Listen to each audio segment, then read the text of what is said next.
So phase one is finding product market fit. My favorite quote on this comes from Henry Ford, where he said, if I asked my customers what they wanted, they would have said a faster horse. Another framework for that is the jobs to be done philosophy, which is, nobody buys a 1/4-inch drill bit, they buy a 1/4-inch hole. What is the objective or the goal or the pain that you're trying to solve for your customers? And it may be different than the explicit data that they're telling you.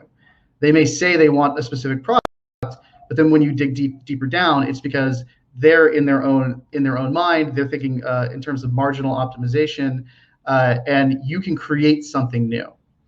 I want to teach you 2 quick frameworks on how to think about this. One is called Quadrants, and the other is called Blue Ocean Strategy. So Quadrants, it's just a really simple way to visualize what you want to do. This is a way that I like to just think about life, right? So if the y-axis here is things that are good for the world, and the x-axis here is things that are good for you, you don't want to do things that are bad for the world and bad for you. Ideally, you want to do things that are good for the world and good for you.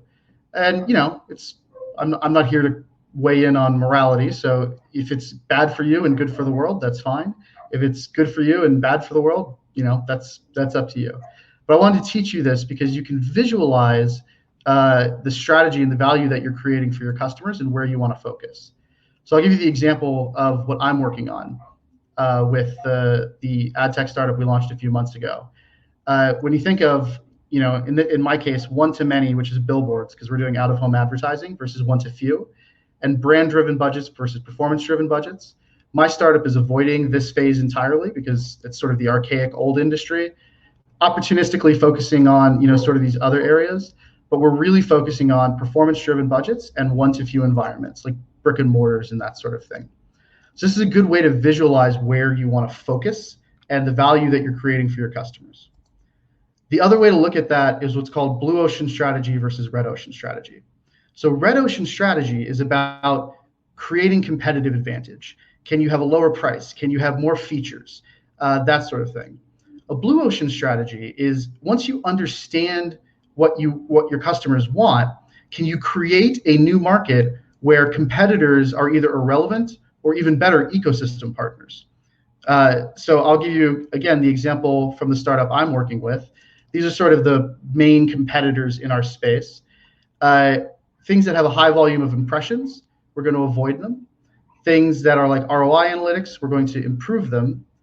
And then the blue ocean is the things that you're going to create. And what I've done here is I've plotted across the x-axis the things that matter to my customers. So what are those jobs to be done? What's the faster horse, right, that they want? And on the y-axis here is how good each of these competitors are at each of these individual things.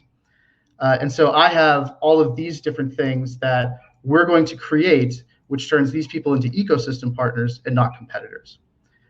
The way you measure this is something called cohort retention, right? So cohort retention can be any metric. It can be website visitors, it can be revenue, it can be whatever the value metric is that you're tracking. The reason it matters, though, is because you may start, 2 different businesses may start the same, but if you eventually run out, like people stop using your website, they stop using your app, they stop paying you, you don't have long-term product market fit. You'll always lose some people, right? But because it's just not a fit for everybody, whatever it is you're building. But if you have what's called cohort retention is asymptotic to the x-axis, so you don't lose everybody, that's how you build a big successful business. I'll show you a more clear example of that from my friend Dan here. So, if we just went and launched a startup, we're good at sales and marketing. We can talk people into buying. We can figure that out. But if you're losing all of those customers eventually, you reach a point where you just can't sell faster than people cancel. And this is where companies tend to plateau and why it's so important to solve for product market fit before you start scaling your revenue engine. You're always going to lose some customers, but if you never lose all of them, you end up with this layer cake sort of thing where you can continue growing steadily. Now, in this case, Dan has plotted weekly active users for the app that he was working on and the monthly cohorts in which they started. So the January 14 cohort, eventually you lose all of them here. In the January 14 cohort, he's not losing all of these users. And that ability to stack is how you end up growing. And like I said, it can be weekly active users. It can also be revenue, right? So monthly recurring revenue. This is, ignore this number here because this is from my actual pitch deck that we were working on. If you can grow, not just do retention, but grow from your cohorts over time, you can get this exponential growth effect. So Slack is really good at this. Slack is the communication app. They have, a lot of companies might have 99% retention or 50% retention.